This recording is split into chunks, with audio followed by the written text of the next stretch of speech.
ಕುರಿಗಳಿಗೆ ಸಾಕಾಣಿಕೆ ಮಾಡ್ಬೇಕಂದ್ರೆ ಟ್ರೈನಿಂಗ್ ತಗೊಳ್ಳೇಬೇಕಾ? ಟ್ರೈನಿಂಗ್ ತಗೊಂಡಿಲ್ಲ ಅಂದ್ರೆ ಏನಾಗುತ್ತಾ? ಹಾಯ್, ಎಲ್ಲರಿಗೂ ನಮಸ್ಕಾರ. ಎಲ್ರು ಹೆಂಗದಿರಿ? ಐ ಹೋಪ್ ಎಲ್ರು ಆರಾಮದಿರಿ ಅನ್ಕೊಂಡು ಇವತ್ತಿನ ಈ ವಿಡಿಯೋ ಸ್ಟಾರ್ಟ್ ಮಾಡೋನು. ನನ್ಗ ಬಹಳಷ್ಟು ಜನ ಕೇಳತ್ತಾರ, ಮೇಡಮ್ ಟ್ರೈನಿಂಗ್ ತಗೋಬೇಕು, ನಾವು ಎಲ್ಲಿ ಟ್ರೈನಿಂಗ್ ಯಾವ್ದಾದ್ರು ಒಳ್ಳೆ ಟ್ರೈನಿಂಗ್ ಸೆಂಟರ್ ಇದ್ರ ಹೇಳ್ರಿ.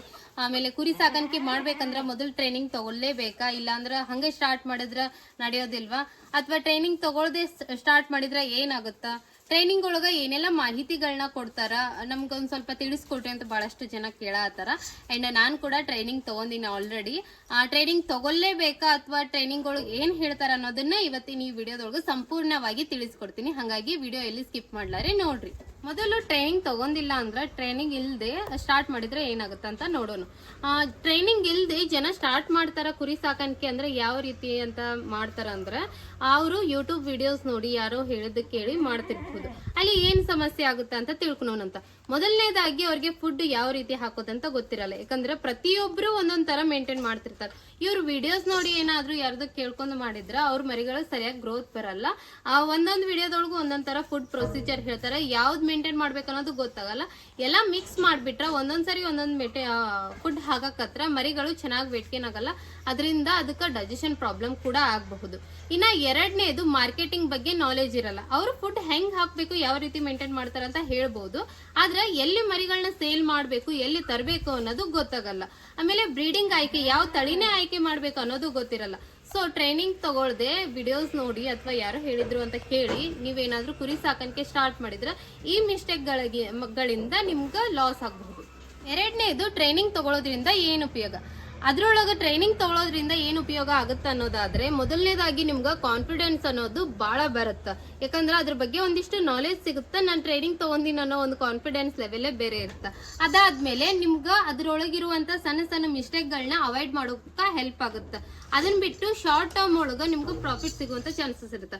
ಯಾಕಂದ್ರೆ ಅವರು ಮೇನ್ ಇಂಟೆನ್ಷನ್ ಶಾರ್ಟ್ ಟರ್ಮ್ ಒಳಗ ಪ್ಯಾಟ್ನಿಂಗ್ ಒಳಗ ದುಡ್ಡು ಮಾಡೋದು ಹೆಂಗಂತನ್ನ ಮೇನ್ ಆಗಿ ಕಾನ್ಸೆಪ್ಟ್ ಇಟ್ಕೊಂಡ ಹೇಳ್ತಿರ್ತಾರ. ಸೊ ಅದ್ರೊಳಗ ನಿಮ್ಗ ಲಾಭ ಆಗುವಂತ ಚಾನ್ಸಸ್ ಇರುತ್ತೆ. ಈಗ ಮೂರನೇದು ಟ್ರೈನಿಂಗ್ ಒಳಗ ಏನ್ ಹೇಳ್ತಾರಂತ ತಿಳ್ಕೊಳೋಣಂತ. ಮೊದಲನೇದಾಗಿ ಅವ್ರು ಹೇಳೋದು ಬ್ರೀಡ್ ಗಳ ಆಯ್ಕೆ. ಯಾವ ಪ್ರದೇಶಕ್ಕ ಯಾವ ತಳಿ ಹೊಂದ್ಕೊಳ್ಳುತ್ತ, ಯಾವ ಜಾಗಕ್ಕ ಯಾವ ತಳಿ ತರಬೇಕು, ಇಲ್ಲ ಅಂದ್ರೆ ತಪ್ಪು ತಳಿ ಏನಾದ್ರೂ ಆಯ್ಕೆ ಮಾಡಿದ್ರಿ, ನಿಮ್ಮ ಪ್ರದೇಶಕ್ಕ ಹೊಂದ್ಕೊಳ್ದೆ ಇರುವಂತ ತಳಿನ ಏನಾದ್ರೂ ಆಯ್ಕೆ ಮಾಡಿದ್ರಿ, ಯಾರೋ ಒಬ್ರು ಸಾಕಾತರ ಅದು ತಳಿ ಚಲೋ ಐತಿ ಅಂತ ಹೇಳಿ ಕಾಸ್ಟ್ಲಿ ದುಡ್ಡು ಕೊಟ್ಟು ನೀವೇನಾದ್ರೂ ಹೆಚ್ಚಿಗೆ ದುಡ್ಡು ಕೊಟ್ಟು ತಂದು ನಿಮ್ಮ ಶೆಡ್ಡಿಗೆ ಹಾಕೊಂಡ್ರಿ ಅಂದ್ರೆ ಇಮಿಡಿಯೇಟ್ ಆಗಿ ಸಾಯ್ತಾವು. ಯಾಕಂದ್ರೆ ಅದು ನಮ್ಮ ಜಾಗಕ್ಕ ಅಡ್ಜಸ್ಟ್ ಆಗಲ್ಲ. ಎಕ್ಸಾಂಪಲ್ ಹೇಳ್ಬೇಕಂದ್ರ ಉತ್ತರ ಕರ್ನಾಟಕ ಕೆಂಗೂರಿ ಅನ್ನೋದು ಹಚ್ಚಿ ಬಂದೈತಿ ಅಂತ ಹೇಳ್ಬೋದು. ಉತ್ತರ ಕರ್ನಾಟಕ ಅಷ್ಟೇ ಅಲ್ಲದೆ ಎಲ್ಲೇ ಹೋದ್ರೂ ಕೆಂಗೂರಿ ಸ್ವಲ್ಪ ಗಟ್ಟಿ ಮುಟ್ಟಿ ಆಗಿರುತ್ತ, ಎಳಗ ಕೆಂಗೂರಿ ಸ್ಟ್ರಾಂಗ್ ಆಗಿರ್ತಾವ. ಅವನ್ನ ಮೇಂಟೈನ್ ಮಾಡೋದಕ್ಕೆ ನಮ್ಗೆ ಈಸಿ ಆಗುತ್ತ. ಬೇರೆ ಎಲ್ಲ ಸಾಕ್ತಾರಂತ ಹೇಳಿ ನಾವು ಬೇರೆ ತಳಿಗಳನ್ನ ತಂದ್ರ ಅವು ನಮ್ಮ ಪ್ರದೇಶಕ್ಕೆ ಅಡ್ಜಸ್ಟ್ ಆಗೋದಿಲ್ಲ. ಎಷ್ಟಂದ್ರೆ 50% ಮರಿಗಳು ಸಾಯುವಂತ ಚಾನ್ಸಸ್ ಇರ್ತಾವ, 50% ಉಳಿಯುವಂತ ಚಾನ್ಸಸ್ ಇರ್ತಾವ. ಸೊ ಬ್ರೀಡ್ ಅಂದ್ರೆ ಬರೀ ಕುರಿ ಬ್ರೀಡ್ ಅಷ್ಟೇ ಹೇಳೋದಿಲ್ಲ ಅವರು, ಆಡಿಂದು ಮತ್ತ ಕುರಿಗಳ ಬ್ರೀಡ್ ಎರಡರೊಳಗ ಎಷ್ಟು ಬ್ರೀಡ್ಗಳು ಇರ್ತಾವ. ಕುರಿ ಬ್ರೀಡ್ ಒಳಗ ಎಷ್ಟು ತರ ತಳಿ ಇರ್ತಾವು ಕುರಿ ಒಳಗ, ಆಮೇಲೆ ಆಡಿನೊಳಗ ಎಷ್ಟೆಲ್ಲ ತಳಿಗಳದಾವು, ನಾವು ಸಾಕಿದ್ರೆ ಯಾವ ತಳಿ ಹೆಚ್ಚಿಗೆ ಹಾಲು ಕೊಡುತ್ತಾ, ಯಾವ ತಳಿ ಮರಿಗಳನ್ನ ಹೆಚ್ಚಿಗೆ ಕೊಡುತ್ತಾ, ಎಷ್ಟು ತಿಂಗಳು ಸಾಕ್ಬೇಕು, ಇವೆಲ್ಲಾನು ಹೇಳ್ತಾರೆ. ಈಗ ಕುರಿ ಸಾಕಾಣಿಕೆ ಟ್ರೈನಿಂಗ್ ಒಳಗ ಸೆಕೆಂಡ್ ಪಾಯಿಂಟ್ ಅಂದ್ರ ಫುಡ್ ಬಗ್ಗೆ ಹೇಳ್ತಾರ. ಫುಡ್ ಒಳಗ ಎಷ್ಟು ರೀತಿ ಎಲ್ಲ ಫುಡ್ ಕೊಡಬಹುದು ಮರಿಗಳಿಗೆ, ಯಾವ ತರ ಹಾಕ್ಬೇಕು ಅಂತ ಹೇಳಿ. ಮೊದಲನೇದು ಎಕ್ಸಾಂಪಲ್ ಹೇಳ್ಬೇಕಂದ್ರ ಹಸಿರು ಮೇವು ಯಾವ ತರ ಹಾಕ್ಬೇಕು, ಎಷ್ಟು ಪ್ರಮಾಣದೊಳಗೆ ಹಾಕ್ಬೇಕು, ಯಾವೆಲ್ಲ ಹಸಿ ಮೇವನ್ನ ಹಾಕ್ಬೋದು ಅಂದ್ರೆ ನೇಪಿಯಾರು, ಕುದುರೆ ಮೆಂತೆ, ಬೇಲಿ ಮೆಂತೆ, ಈ ತರ ಎಲ್ಲಾ ಸೊಪ್ಪುಗಳು ಹಸಿರು ಮೇವು ಸಿಗುತ್ತಾ, ಆ ಮೇವುಗಳನ್ನ ಯಾವೆಲ್ಲ ಮೇವುಗಳನ್ನ ನಾವು ಹಚ್ಕೋಬಹುದು, ಎಲ್ಲಿ ಸಿಗುತ್ತಾ, ಆಮೇಲೆ ಅವ್ರ ಟರ್ಮ್ ಎಷ್ಟಿರುತ್ತ ಅಂದ್ರೆ ಎಷ್ಟು ವರ್ಷ ಬಾಳಿಕೆ ಬರ್ತಾವ, ಒಂದು ಸರಿ ಆ ಮೇವನ್ನ ಹಚ್ಕೊಂಡ್ರೆ ಎಷ್ಟು ವರ್ಷ ನಮ್ಗೆ ಬಾಳಿಕೆ ಬರುತ್ತ ಅನ್ನೋದನ್ನ ಹೇಳ್ತಾರ. ನೆಕ್ಸ್ಟ್ ವನ ಮೇವನ್ನ ಯಾವೆಲ್ಲ ವನ ಮೇವು ಕುರಿಗಳಿಗೆ ನಾವು ಹಾಕ್ಬೋದು, ನಮ್ಮ ಪ್ರದೇಶಕ್ಕೆ ಯಾವೆಲ್ಲ ವನ ಮೇವುಗಳು ಸಿಗ್ತಾವ, ಹಾಕೋದು ಎಷ್ಟು ಪ್ರಮಾಣದೊಳಗೆ ಹಾಕ್ಬೇಕಂತ ಹೇಳ್ತಾರ. ಥರ್ಡ್ ಒನ್ ಕಾನ್ಸಂಟ್ರೇಟ್ ಫೀಡ್, ಯಾವ ರೀತಿ ಮಾಡ್ಕೋಬೇಕು, ಎಷ್ಟು ಪ್ರಮಾಣದೊಳಗೆ ಹಾಕ್ಬೇಕು, ಹೊಸದಾಗಿ ಮರಿಗಳನ್ನ ತಂದಾಗ ಎಷ್ಟು ಹಾಕ್ಬೇಕು, ಎಷ್ಟು ತಿಂಗಳು ಮರಿಗಳಿಗೆ ಎಷ್ಟೆಷ್ಟು ಹಾಕ್ಬೇಕು ಅನ್ನೋದನ್ನ ತಿಳಿಸಿಕೊಡ್ತಾರೆ.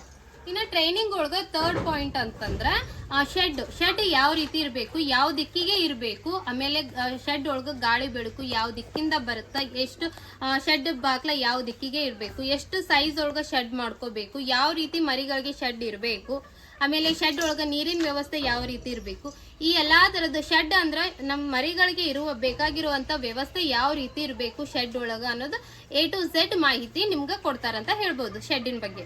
4th ಪಾಯಿಂಟ್ ಏನ್ ಹೇಳ್ತಾರ ಅಂದ್ರೆ ವ್ಯಾಕ್ಸಿನೇಷನ್ ಯಾವ ಟೈಮ್ ಒಳಗೆ ಕೊಡ್ಬೇಕು, ಯಾವಾಗ ಕೊಡ್ಬೇಕು, ಯಾವ ವ್ಯಾಕ್ಸಿನೇಷನ್ ಕೊಡ್ಬೇಕು, ಎಷ್ಟು ತಿಂಗಳು ಮರಿಗಳಿಗೆ ಕೊಡ್ಬೇಕು, ರಿಪೀಟೆಡ್ ಡೋಸ್ ಯಾವಾಗ ಕೊಡ್ಬೇಕು ಅನ್ನೋದನ್ನ ಹೇಳ್ತಾರ. ವ್ಯಾಕ್ಸಿನೇಷನ್ ಹಾಕೋದ್ರಿಂದ ರೋಗಗಳನ್ನ ನಾವು ಸ್ವಲ್ಪ ತಡೆಗಟ್ಟಬಹುದು ಅನ್ನೋ ಕಾರಣಕ್ಕ ವ್ಯಾಕ್ಸಿನೇಷನ್ ಇಂಪಾರ್ಟೆಂಟ್, ಅದನ್ನು ಹೇಳ್ತಾರ.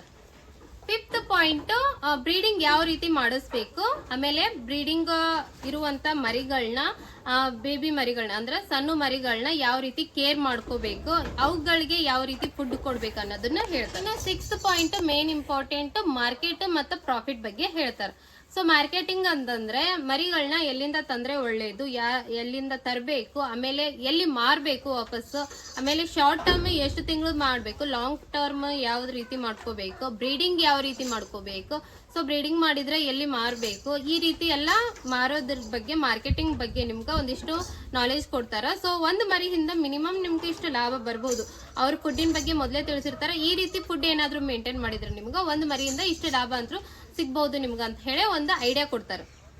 ಇನ್ನ 7ನೇ ಪಾಯಿಂಟ್ ರೋಗದ ಲಕ್ಷಣಗಳ ಬಗ್ಗೆ ತಿಳಿಸಿಕೊಡ್ತಾರ. ಮರಿಗಳಿಗೆ ರೋಗ ಬಂದೈತಿ ಅಂದ್ರೆ ನಾವ್ ಹೆಂಗ್ ತಿಳ್ಕೊಳೋದು, ಆ ಮರಿ ಏನೋ ಸ್ವಲ್ಪ ಯಾವ್ದೋ ಒಂದು ರೋಗದ ಕಂಡೀಷನ್ ಒಳಗೈತಿ ಅಂತ ಹೆಂಗ್ ತಿಳ್ಕೊಳೋದು ಅನ್ನೋದು ಹೇಳ್ಕೊಡ್ತಾರ. ಆಮೇಲೆ ಮೆಡಿಸನ್ಗಳನ್ನ ಯಾವ್ದು ಹಾಕ್ಬಹುದು, ಯಾವ್ದು ಯೂಸ್ ಮಾಡಬಹುದು ಅಂತ ಹೇಳ್ಕೊಡ್ತಾರೆ. ಹಂಗಂತ ಇದೇ ರೋಗಕ್ಕೆ ಇದೇ ಔಷಧಿ ಹಾಕ್ರಿ, ಇಷ್ಟೇ ಡೋಸ್ ಕೊಡ್ರಿ ಅಂತ ಹೇಳಲ್ಲ. ಅವರು ಕೂಡ ನಿಮ್ಗೆ ಹೇಳೋದು ವೆಟರ್ನರಿ ಡಾಕ್ಟರ್ ಸಲಹೆ ಪಡ್ಕೊಂಡ ಹಾಕ್ರಿ ಅಂತ ಹೇಳ್ತಾರೆ. ಯಾಕಂದ್ರೆ ನಮ್ ಟ್ರೈನಿಂಗ್ ಸೆಂಟರ್ ಒಳಗೂ ಹಂಗೆ ಹೇಳ್ಯಾರ. ಒಂದೇನಂದ್ರ ಇದೇ ರೋಗಕ್ಕೆ ಇದೇ ಔಷಧಿ ಕೊಡ್ಬೇಕು ಅನ್ನೋದಿರುತ್ತೆ. ಈಗ ನಮ್ಗಂತೂ ನಾರ್ಮಲ್ ಗೊತ್ತಲ್ಲ, ನಮ್ಗೆ ಏನಾದ್ರು ಜ್ವರ ಬಂದು ಅಂದ್ರೆ ಡೋಲೋ 650 ಗುಳಿಗೆ ತಗೋಬೇಕು ಅನ್ನೋದು ಗೊತ್ತಿರುತ್ತೆ. ನಾವೇನ್ ಡಾಕ್ಟರ್ ಅಲ್ಲ. ಸೊ ಒಂದು ಗುಳಿಗೆ ತಗೋಬೇಕಂತಿರುತ್ತೆ. ಸೊ ಆ ರೀತಿ ಅವ್ರು ಏನೋ ಒಂದು ಹೇಳ್ತಾರ, ಇಷ್ಟೇ ಪ್ರಮಾಣದೊಳಗೆ ಕೊಡ್ಬೇಕಂತ. ಸೊ ಆ ರೋಗ ಬಂದಾಗ ಅದೇ ಕೊಡ್ಬೇಕಾ, ಅದೇ ವರ್ಕ್ ಆಗುತ್ತಾ ಅಂದ್ರೆ ಇಲ್ಲ, ಸುಳ್ಳು, ಆಗೋದಿಲ್ಲ. ಅಂದ್ರೆ ಒಂದೊಂದ್ಸರಿ ಆಗಬಹುದು, ಒಂದೊಂದ್ಸರಿ ಆಗದೆ ಇರಬಹುದು. ಸೊ ಈ ರೀತಿ ಇರುತ್ತೆ. ಯಾಕಂದ್ರೆ ನಾನು ಟ್ರೈನಿಂಗ್ ತಗೊಂಡು ಎಲ್ಲಾ ಪಾಯಿಂಟ್ಸ್ ಗಳು ನನಗೂ ಹೇಳಿದ್ದೆ ಇದ್ವು. ಸೊ ಇದೇ ರೀತಿ ಅವ್ರು ಹೇಳ್ತಾರೆ. ನಿಮ್ಗೆ ಅನಿಸ್ಬಹುದು ಟ್ರೈನಿಂಗ್ ಒಳಗ ಇಷ್ಟೆಲ್ಲ ಮಾಹಿತಿ ಕೊಡ್ತಾರೇನೋ, ಹಂಗಂದ್ರೆ ನಾವು ಟ್ರೈನಿಂಗ್ ತಗೊಳ್ಳೇಬೇಕು, ಟ್ರೈನಿಂಗ್ ತಗೊಂಡ್ರೆ ನಾವು ಲಾಸ್ ಆಗಲ್ಲ ಅಂತ ಹೇಳ್ಬೇಕಂದ್ರೆ ಟ್ರೈನಿಂಗ್ ತಗೊಂಡ್ರೆ ಎಷ್ಟೋ ಜನ ಲಾಸ್ ಆಗ್ಯಾರ. ಸೊ ನಾವು ಲಾಸ್ ಆಗಿಂದ ಒಂದ್ಸರಿ ಟ್ರೈನಿಂಗ್ ತಗೊಂಡ್ವಿ. ಟ್ರೈನಿಂಗ್ ತಗೊಂಡ್ಮೇಲೆನೂ ಒಂದು ಬ್ಯಾಚ್ ನಮ್ಗೆ ಲಾಸ್ ಆಯ್ತು. ಸೊ ಈ ರೀತಿ ಇರ್ತಾವ ಏರುಪೇರು. ಯಾಕಂದ್ರೆ ಯಾರೋ ಒಬ್ರು ಹೇಳಿಂದ ನಮ್ಗೆ ಸಕ್ಸಸ್ ಅನ್ನೋದು ಸಿಗುತ್ತೆ ಅನ್ನೋದಿರಲ್ಲ. ಮೇನ್ ಕುರಿ ಸಾಕಾಣಿಕೆ ಡಿಪೆಂಡ್ ಆಗಿರೋದ ಮಾರ್ಕೆಟಿಂಗ್ ಮೇಲೆ, ಅದ್ರ ರೋಗಗಳ ಮೇಲೆ. ಮರಿಗಳಿಗೆ ರೋಗ ಬಂದಿಲ್ಲ ಅಂದ್ರೆ ನಾವು ಫುಡ್ ಕೊಟ್ಟು ಅದು ತಿಂದು ಚೆನ್ನಾಗಿತ್ತಂದ್ರ, ರೋಗಗಳು ಬಂದಿಲ್ಲ ಅಂದ್ರೆ ಮಾರ್ಕೆಟ್ ಒಳಗ ಆರಾಮ್ ಸೇಲ್ ಆಗುತ್ತಾ. ಸೇಲ್ ಆಗ್ಬೇಕಂದ್ರೂ ಅಲ್ಲಿ ದಳ್ಳಾಳಿಗಳು ಬಿಡೋದಿಲ್ಲ. ಸೊ ಈ ರೀತಿ ಪ್ರಾಬ್ಲಮ್ಸ್ ಗಳು ಬರ್ತಾವು. ಯಾರೋ ಹೇಳಿದ್ರು, ನಂದ ಎಕ್ಸಾಂಪಲ್ ತಗೊಂಡ್ ಹೇಳಿದ್ರೆ ನಾನೇ ಹೇಳಿದೆ ಕುರಿ ಸಾಕಾಣಿಕೆ ಮಾಡ್ರಿ, ಚಲೋ ನಡ್ದೈತಿ, ನಮ್ದು ಇಷ್ಟು ಸಾವಿರ ಲಾಭ ಬರುತ್ತಂತ. ನನ್ ಮಾತು ಕೇಳ್ಕೊಂಡು ನೀವೇನಾದ್ರೂ ಸ್ಟಾರ್ಟ್ ಮಾಡಿದ್ರೆ ನಿಮ್ಗೂ ನನ್ಗೂ ಸಿಕ್ಕಂತ ಲಾಭ ಸಿಗ್ಬೇಕನ್ನೋದು ಇಲ್ಲ. ಹಂಗಂತ ನನ್ಗೆ ಲಾಸ್ ಆಗೈತಿ ಅಂತ ಹೇಳಿ ನಿಮ್ಗೂ ಲಾಸ್ ಆಗ್ಬೇಕಂತ ಇಲ್ಲ. ಸೊ ನಿಮ್ದು ಅದು ಹೆಂಗ್ ಡಿಪೆಂಡ್ ಆಗಿರುತ್ತೆ ಅಂದ್ರೆ ಮಾರ್ಕೆಟ್ ಮೇಲೆ ನಿಮ್ ಮರಿಗಳು ಎಷ್ಟು ಹೆಲ್ದಿ ಆಗಿರ್ತಾವ, ವೇಟ್ ಹೆಂಗಿರ್ತಾವ ನಿಮ್ ಮರಿಗಳದ್ದು, ಅದ್ರ ಮೇಲೆ ಡಿಪೆಂಡ್ ಆಗಿರುತ್ತ. ಇನ್ನ ಕುರಿ ಸಾಕಾಣಿಕೆ ಟ್ರೈನಿಂಗ್ ತಗೊಂಡ್ರೆ ನಮ್ಗ 1% ಓಕೆನಾ, ನಮ್ಗೆ ಅದ್ರ ಬಗ್ಗೆ ಎಲ್ಲ ನಾಲೆಜ್ ಸಿಗುತ್ತಾ ಅಂತ ಕೇಳೋದಾದ್ರೆ, ಈಗ ಫಾರ್ ಎಕ್ಸಾಂಪಲ್ ಹೇಳ್ಬೇಕಂದ್ರೆ ಕುರಿ ಸಾಕಾಣಿಕೆ ಟ್ರೈನಿಂಗ್ ಇರೋದು 2 ದಿನ. 2 ವರ್ಷ ಎಕ್ಸ್ಪೀರಿಯನ್ಸ್ ಇರೋದಕ್ಕೂ 2 ದಿನ ಹೋಗಿ ಟ್ರೈನಿಂಗ್ ತಗೊಳೋದಕ್ಕೂ ಬಹಳ ಡಿಫ್ರೆನ್ಸ್ ಆಗುತ್ತೆ. ನಾನು ಅದಕ್ಕೆ ಹೇಳೋದು ನಿಮ್ಗೆ, ಟ್ರೈನಿಂಗ್ ತಗೊಳ್ಳೋ ಬದಲು ವಿಡಿಯೋಸ್ ನೋಡೋ ಬದಲು ನೀವು ಸ್ವಲ್ಪ ಎಕ್ಸ್ಪೀರಿಯನ್ಸ್ ತಗೋರಿ.